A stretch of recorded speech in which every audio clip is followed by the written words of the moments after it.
Assalamualaikum warahmatullahi wabarakatuh. Welcome back to Vanessa. Nah, pada video kali ini kita akan membahas mengenai current liabilities atau liabilitas jangka pendek. Teman-teman semua udah pernah belajar belum mengenai liabilitas jangka pendek? Kalau belum, yuk belajar sama-sama. Stay watching.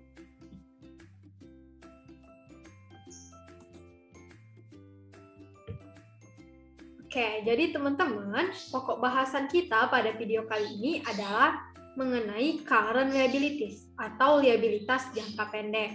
Namun, sebelum lebih jauh memasuki materi tentang current liabilities, sebaiknya kita tahu dulu apa sih yang dimaksud dengan liabilities tersebut atau liabilitas ini. Jadi, setelah paham dan tahu mengenai apa itu liabilitas dan hal-hal yang terkait dengan liabilitas, baru kita akan masuk ke materi current liabilities. Selanjutnya, kita juga akan mempelajari mengenai akun-akun apa saja yang termasuk ke dalam liabilitas jangka pendek tersebut dan bagaimana akuntansi terhadap akun tersebut. Simak terus ya. Nah, memasuki pembahasan yang pertama yaitu mengenai apa itu liabilitas. Nah, liabilitas ini sebenarnya sudah pernah disinggung di materi pengantar akuntansi semester 1 kemarin. Nah, mungkin teman-teman juga masih ada yang ingat apa sih yang menjadi definisi sekaligus karakteristik dari liabilitas ini. Jadi, yang menjadi definisi dan juga karakteristik dari liabilitas ini yaitu merupakan suatu kewajiban saat ini atau present obligation yang dia itu muncul karena adanya transaksi masa lalu dan akan dilunasi di masa yang akan datang. Nah, contohnya itu seperti saya misalnya. Saya itu akan mengakui adanya kewajiban atau hutang pada hari ini karena di minggu sebelumnya itu saya pernah minjam uang kepada teman saya. Nah, itu merupakan contoh saya mengakui adanya transaksi saat ini karena di minggu sebelumnya itu sudah ada transaksi yang pernah terjadi. Dan nantinya hutang yang tentunya saya pinjam itu akan dilunasi di masa yang akan datang. Oke, next. Nah, setelah definisi, selanjutnya kita juga akan mempelajari mengenai 3 kemungkinan cara yang dapat dilakukan untuk melunasi hutang. Cara yang pertama itu adalah mengeluarkan cash.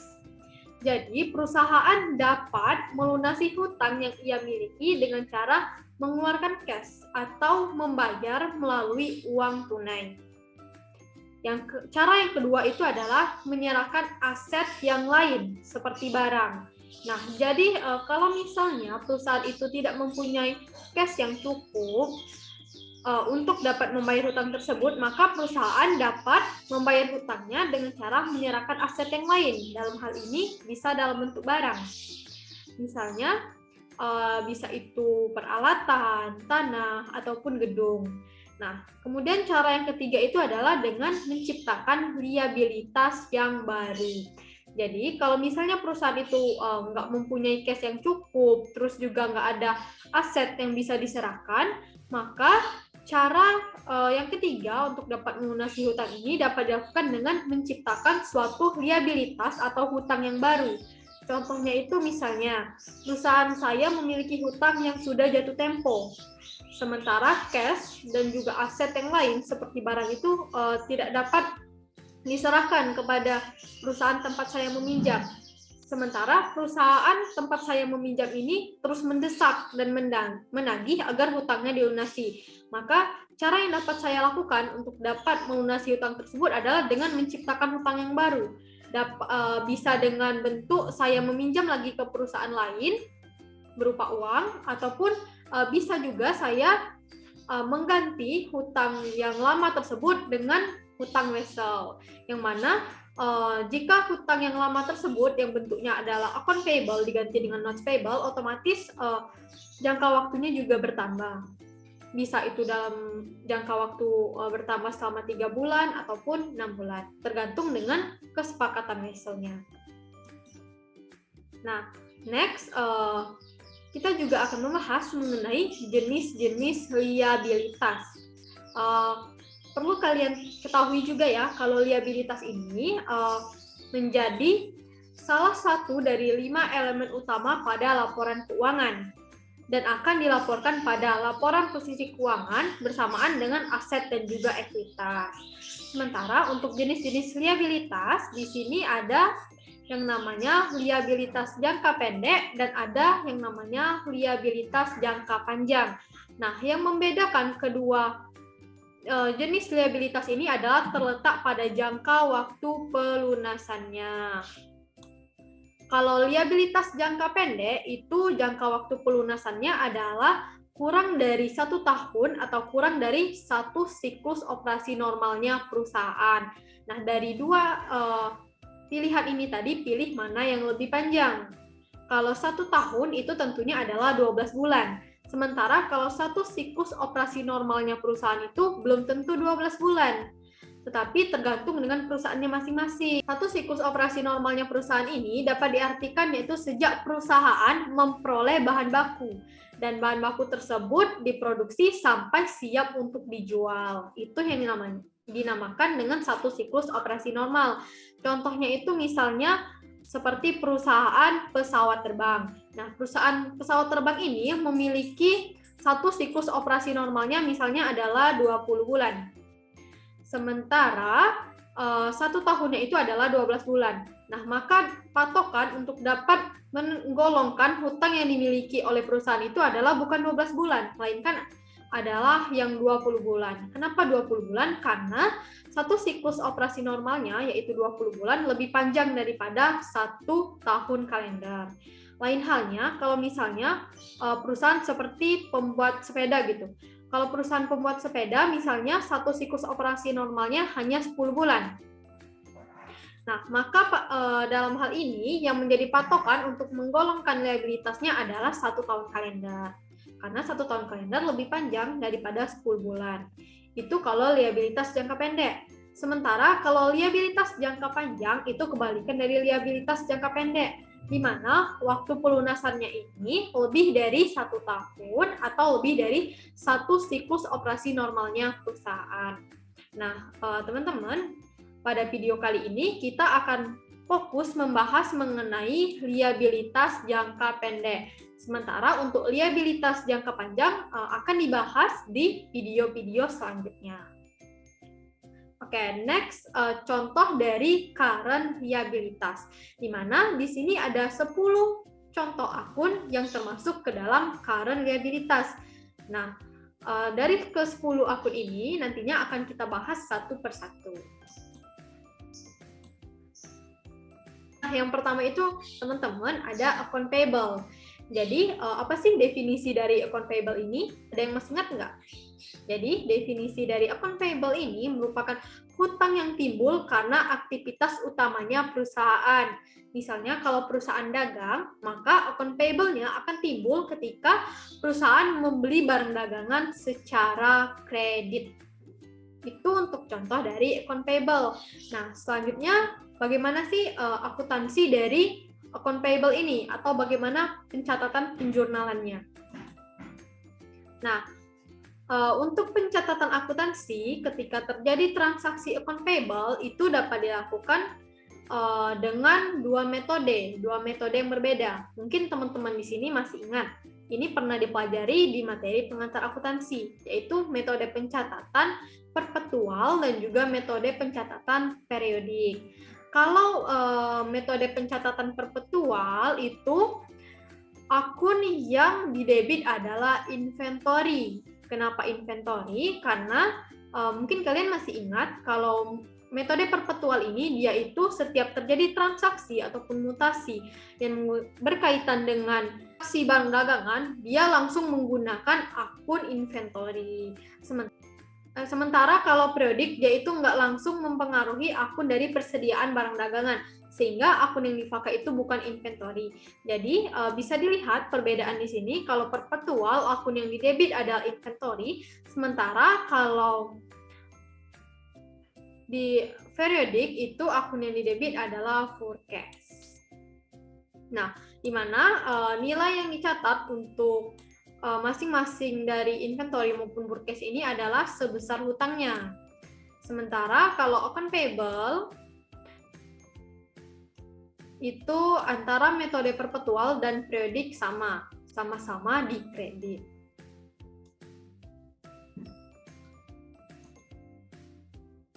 Nah, selanjutnya adalah akun yang kedua, itu ada notes payable.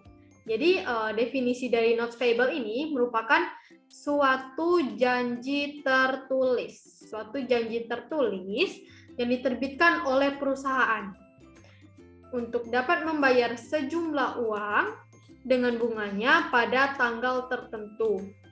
Dan yang perlu teman-teman ingat juga, kalau notes payable ini diterbitkan oleh orang yang berhutang atau orang yang meminjam uang, bukan orang yang dipinjami uang. Jadi orang yang meminjam uang tersebutlah yang membuat janji tertulis ini, di mana di dalamnya itu dia berjanji untuk dapat membayar sejumlah uang yang ia pinjam beserta bunganya pada tanggal tertentu di kemudian hari.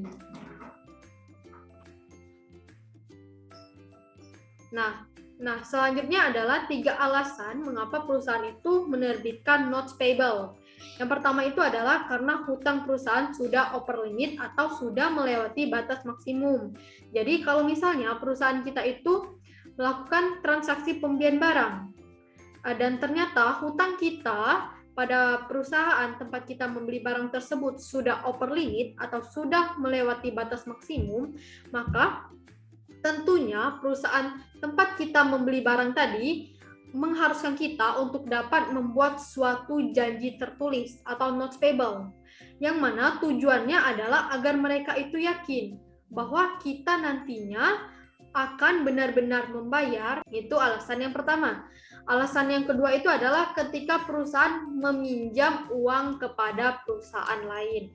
Nah, jadi biasanya kalau misalnya perusahaan kita meminjam uang kepada perusahaan lain dan dalam jumlah yang besar gitu, jadi agar mereka itu lebih yakin kalau uang yang kita pinjam ini nantinya akan dibayar, maka mereka mengharuskan kita untuk membuat suatu janji.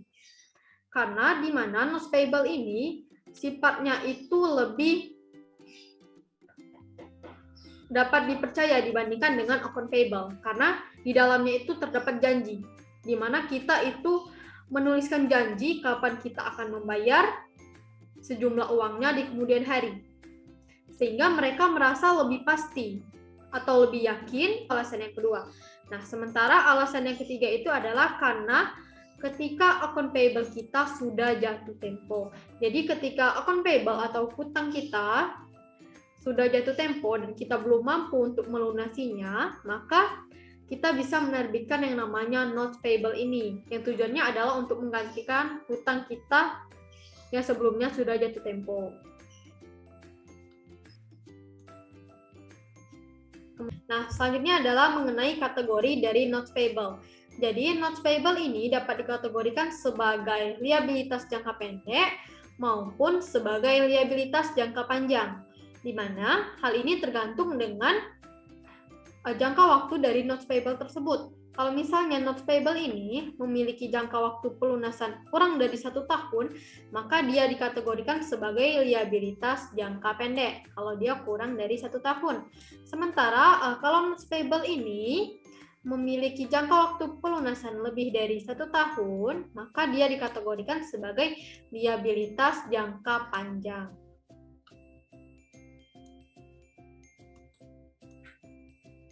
Kemudian lanjut mengenai klasifikasi dari notes payable.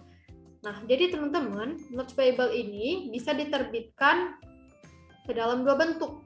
Bisa notes payable sebagai interest bearing notes, ada juga notes payable yang diterbitkan dengan zero interest bearing notes.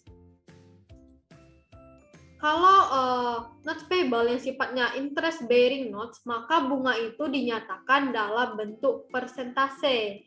Misalnya seperti notes payable yang diterbitkan yang memiliki nilai nominal sebesar $100 dengan jangka waktu pelunasan dan tingkat bunga 12%. Itu contoh dari notes payable yang diterbitkan dalam bentuk persentase untuk bunganya. Sementara kalau zero interest bearing notes merupakan notes payable yang diterbitkan di mana bunganya itu tidak dinyatakan dalam bentuk persentase. Namun walaupun begitu masih ada bunga yang harus dibayarkan oleh si peminjam. Namun dia itu dinyatakan dalam bentuk yang lain, yang mana bentuknya itu langsung menambah nilai dari notes payable ini. Misalnya, perusahaan menerbitkan notes payable dengan nilai nominalnya itu adalah $100. Nilai nominal adalah $100. Tetapi perusahaan sepakat untuk membayar uang kepada perusahaan yang ia pinjam uangnya ini adalah sebesar $105. Maka $5 selisih dari nilai nominal inilah yang menjadi bunga dari notes payable tersebut. Nah, gimana teman-teman? Paham nggak perbedaannya? Jadi kalau interest bearing notes itu bunganya dalam persentase, sementara kalau zero interest bearing notes itu bunganya tidak dinyatakan dalam bentuk persentase, tetapi bunganya tetap ada dan langsung menambah nilai dari notes payable tersebut. Nah, kemudian, ini untuk pencatatan akuntansi dari notes payable yang interest bearing notes atau yang diterbitkan dengan bunga yang dinyatakan dalam bentuk persentase. Jadi, pada saat kita menerbitkan notes payable, maka akun yang kita debitkan itu adalah cash. Kenapa cash? Karena saat kita menerbitkan notes payable, tentunya akan ada uang yang kita terima. Kemudian akun yang dikreditkan adalah notes payable. Kenapa notes payable ini dikreditkan? Karena kita mengakui adanya hutang wesel setelah kita menerbitkan notes payable tersebut. Kemudian untuk jurnal adanya pengakuan bunga wesel ini, yang pertama itu adalah kita mendebitkan adanya interest expense. Kenapa interest expense ini kita debitkan? Karena adanya notes payable tadi memberikan manfaat kepada perusahaan, sehingga harus kita akui sebagai beban. Sementara untuk akun yang dikreditkan adalah interest payable. Kenapa interest payable? Karena kan bunga weselnya ini belum kita bayar, akan kita bayar pada saat kita melunasi weselnya nanti, sehingga harus kita catat dulu sebagai hutang. Kemudian jurnal yang ketiga adalah jurnal pelunasan wesel. Untuk jurnal pelunasan wesel ini kita harus mendebitkan notes payable. Kenapa kita debitkan? Karena kan saldo normal dari notes payable ini kredit. Maka ketika kita melunasi ataupun kita mengurangi adanya notes payable ini, maka kita harus mencatat di posisi berlawanan dari saldo normalnya, sehingga harus kita debitkan. Kemudian interest payable, ini mungkin salah ya. Jadi kalau interest payable itu ini posisinya adalah debit juga. Posisinya adalah debit. Sama kayak notes payable tadi, karena kan kita menghapus adanya interest payable ini. Kemudian cash-nya yang kita kreditkan. Untuk ini tadi debit ya, interest payable-nya adalah debit. Sementara kalau cash-nya itu di kredit. Kenapa cash kita kreditkan? Karena kan pada saat kita melunasi hutang tentunya ada uang yang kita keluarkan. Nah, uang yang kita keluarkan ini menyebabkan adanya kas berkurang. Ketika kas berkurang, maka kita mencatatnya di posisi kredit.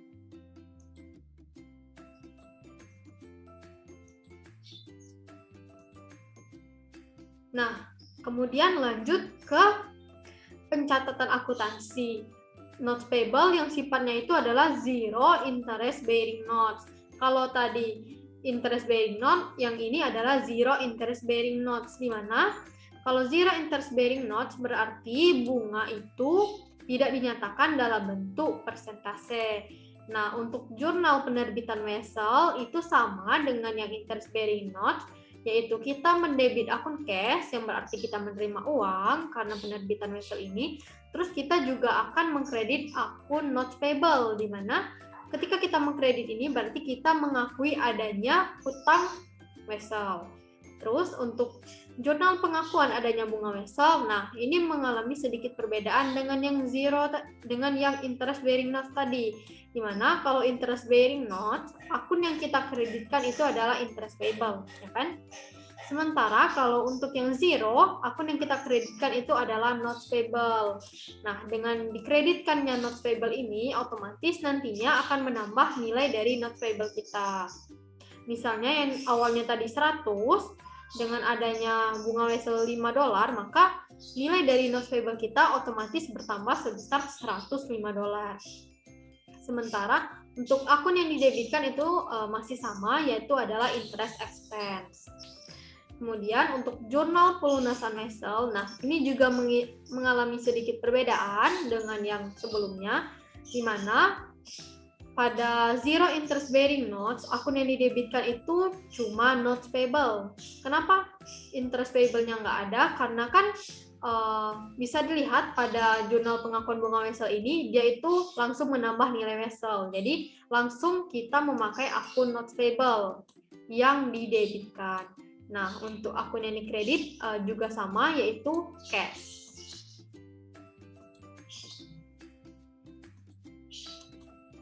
Adalah current maturities of long-term debt. Untuk definisi dari akun yang ketiga ini adalah bagian dari hutang jangka panjang yang akan jatuh tempo segera. Contoh dari akun current maturities of long-term debt ini adalah misalnya pada tahun 2017 kita itu menerbitkan suatu obligasi berjangka waktu 4 tahun. Nah, di tahun 2017 tentunya obligasi ini dikategorikan sebagai liabilitas jangka. Tentunya pada tahun 2021 obligasi tersebut direklasifikasikan menjadi liabilitas jangka pendek. Kenapa? Karena obligasi tersebut sudah akan jatuh tempo. Ingat teman-teman, dalam transisi perubahan pengakuan dari liabilitas jangka panjang ke liabilitas jangka pendek itu tidak ada penjurnalan yang dilakukan karena kita hanya mereklasifikasi hutang yang ada atau kita hanya mengelompokkan kembali hutang-hutang yang ada. Misalnya dari hutang jangka panjang yang awalnya di 2017 dikelompokkan menjadi liabilitas jangka panjang, sementara di tahun 2021 saat hutang tersebut akan jatuh tempo, maka kita mengelompokkannya sebagai liabilitas jangka pendek. To be refinanced. Nah, untuk definisi dari akun ini adalah merupakan liabilitas jangka pendek. Jadi dia ini merupakan utang yang sifatnya pelunasannya adalah kurang dari 1 tahun dan diperkirakan akan di-refinance atau didanai kembali. Nah, jadi teman-teman, untuk akun yang keempat ini yaitu dikategorikan sebagai liabilitas jangka pendek. Tetapi dalam hal ini ada pengecualian, di mana walaupun dia termasuk sebagai short term obligation, tapi ada kondisi seperti pendanaan gitu, atau pendanaan yang menyebabkan hutang ini tidak lagi menjadi liabilitas jangka pendek, tetapi beralih menjadi liabilitas jangka panjang. Nah, di mana jika ada yang namanya refinance atau pendanaan kembali, maka dia itu bisa jadi dikategorikan sebagai liabilitas jangka panjang. Kenapa bisa jadi? Karena ada syarat yang harus dipenuhi. Sementara jika tidak ada kondisi dilakukannya refinance, maka dia tetap dikategorikan sebagai liabilitas jangka pendek.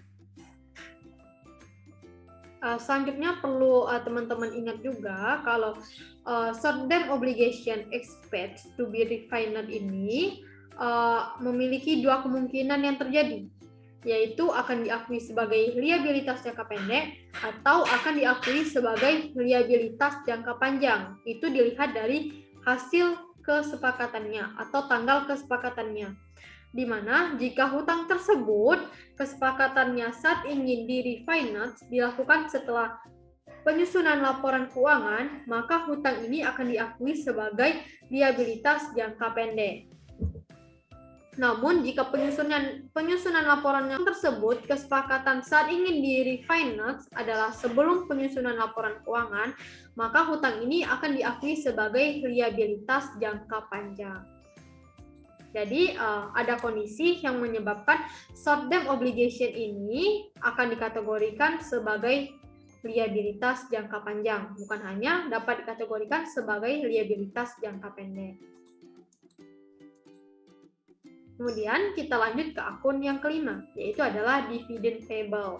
Nah, dividend payable ini dapat diartikan sebagai bagian laba yang mana dia itu diperoleh dari.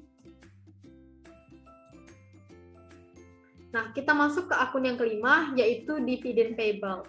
Dividend payable ini dapat diartikan sebagai bagian laba yang diperoleh oleh perusahaan dan akan dibagikan atau didistribusikan kepada para pemegang saham.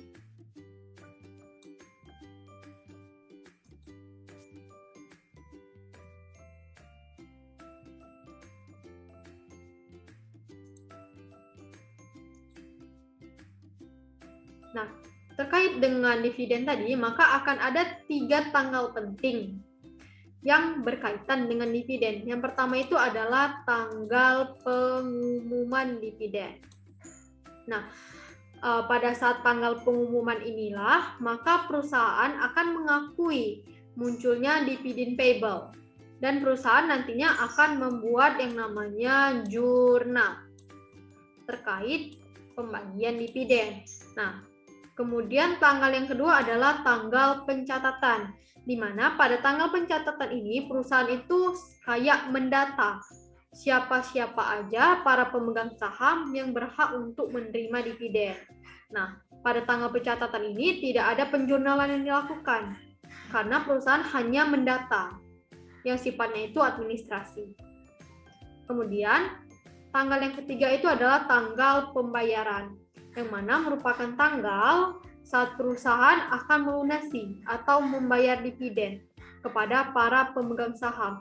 Sehingga pada tanggal yang ketiga ini juga ada penjurnalan yang dilakukan.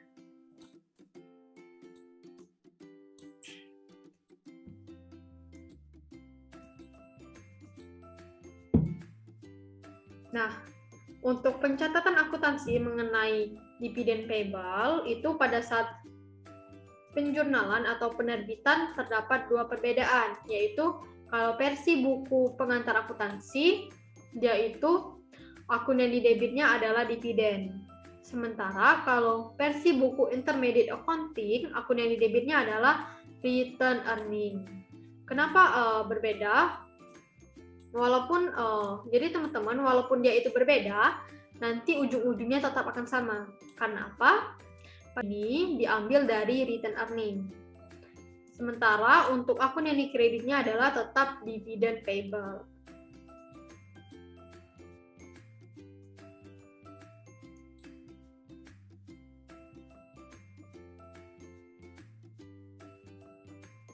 Kemudian kita lanjut ke akun selanjutnya, yaitu customer advance and deposit, yang mana akun ini dapat diartikan sebagai uang muka yang dapat ditarik kembali oleh customer. Dari customer advance and deposit ini adalah misalnya, yaitu saat wisuda, mahasiswa itu harus menyewa toga kan. Nah, menyewa toga ini memerlukan biaya sewa sebesar 100.000 misalnya. Dan juga terdapat biaya jaminan yang harus dibayar, yaitu sebesar 200.000 kepada pihak unit. Nah, pihak unit ini akan mengakui biaya sewa 100K itu sebagai pendapatan, sementara untuk biaya jaminan sebesar 200K itu sebagai liabilitas. Liabilitas dalam bentuk customer advance and deposit.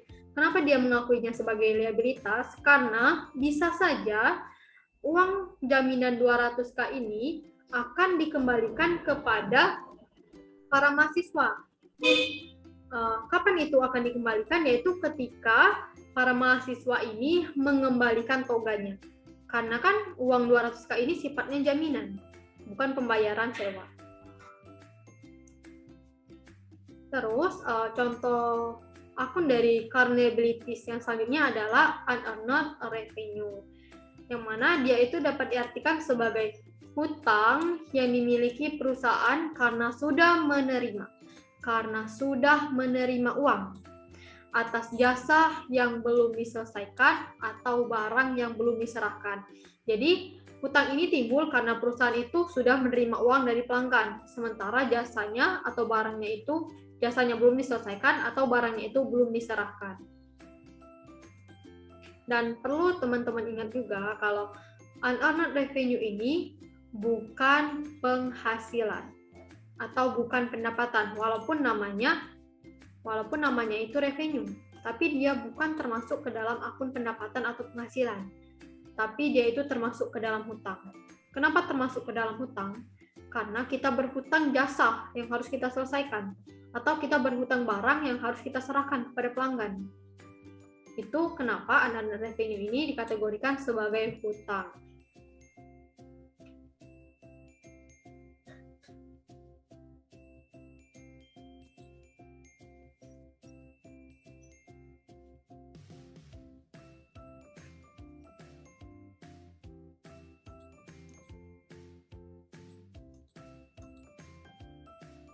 Nah, kemudian jurnal untuk pencatatan akuntansi terkait dengan unearned service revenue ini adalah, yang pertama itu adalah jurnal saat kita menerima cash, di mana kita akan mendebit akun cash karena adanya uang yang kita terima, dan kita di sisi lain mengkredit akun unearned revenue, yang menandakan bahwa kita mengakui adanya pendapatan diterima di muka atas jasa yang belum kita selesaikan. Sementara jurnal penyesuaian, ketika kita mencatat adanya jasa yang sudah pendapatan diterima, di mana kita akan mendebit akun unearned revenue, yang berarti pendapatan diterima di muka kita berkurang, dan di sisi lain kita akan mengkredit adanya service revenue, di mana dalam hal ini berarti kita mengakui adanya suatu pendapatan.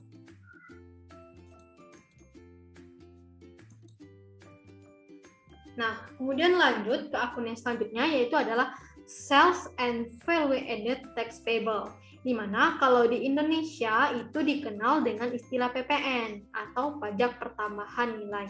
Nah, mungkin teman-teman sekalian udah nggak asing lagi sih yang namanya dengan PPN. Sering tuh kan belanja di Indomaret gitu kan, ada tuh tarif PPN sebesar 10% yang ditanggung oleh kita.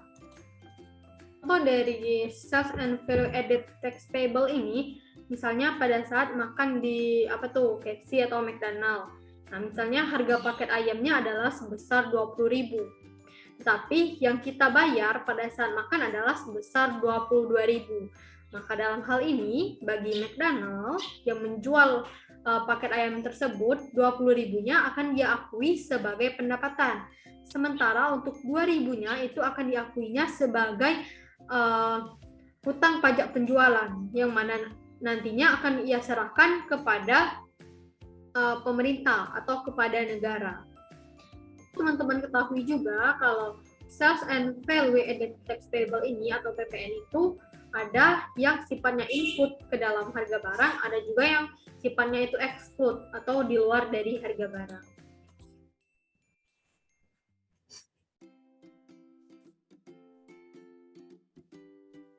Nah, adapun pencatatan akuntansi untuk akun Sales and Value Added Tax Payable yang sifatnya exclude atau di luar dari harga barang, yaitu kita akan mendebit adanya cash sebesar uang yang diterima dari pelanggan, kemudian kita juga akan mendebit sales revenue sebesar harga barang yang dijual oleh perusahaan, dan juga kita akan mencatat adanya value added tax payable, di mana ini sebesar tarif pajaknya. Misal kalau harga harga jual barang kita adalah 20.000 dan kas yang diterima dari pelanggan adalah 22.000, maka PPN-nya adalah di sini adalah sebesar 2.000.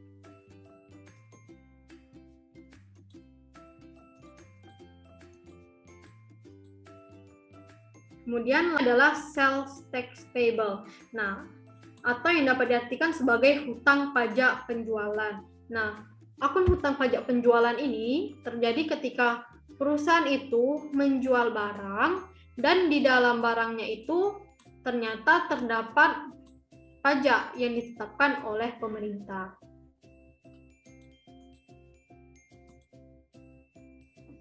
Nah, kemudian selanjutnya adalah mengenai pencatatan akuntansi dari sales tax payable ini.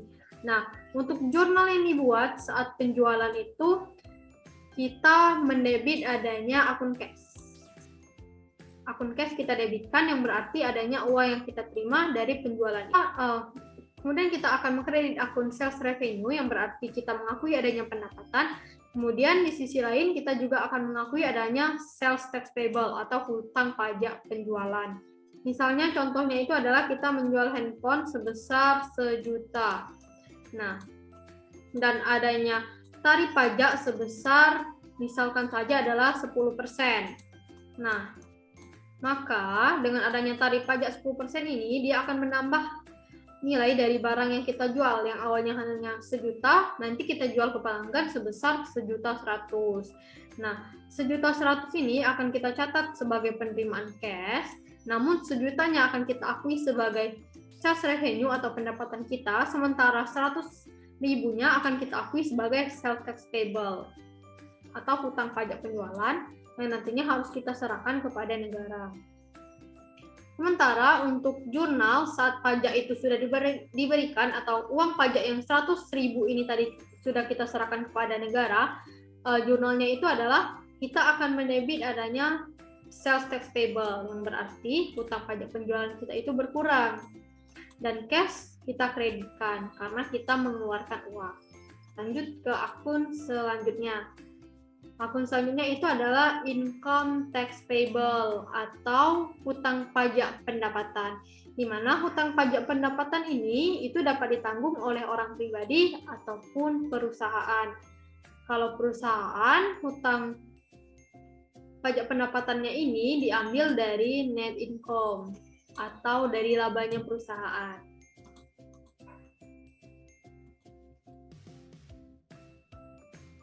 Akun selanjutnya adalah employee related liabilities, yang mana dalam hal ini dapat diartikan sebagai kewajiban oleh perusahaan yang timbul karena karyawannya. Contohnya itu misalnya pemotongan gaji karyawan oleh perusahaan untuk pembayaran jam sostek dan juga BPJS. Maka dalam hal ini, perusahaan yang melakukan pemotongan uang tersebut akan mengakui uang gaji yang ia potongi ini sebagai hutang kepada jam sostek maupun BPJS. Contoh lain dari akun ini misalnya itu adalah perusahaan yang memiliki kebijakan untuk tetap membayarkan gaji karyawan secara penuh walaupun karyawan diberi hak 20 hari untuk cuti.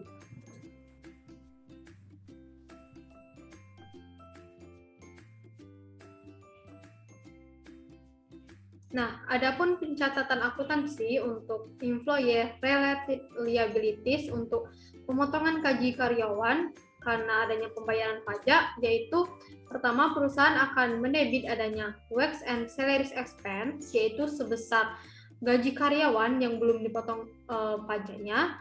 Terus perusahaan juga akan mengkredit adanya akun withholding tax payable, yaitu sebesar pajak yang ditanggung oleh karyawan tersebut, juga akan mengkredit adanya akun social security tax payable, dan juga mengkredit adanya akun cash, yaitu sebesar uang yang diterima karyawan setelah dipotong pajaknya.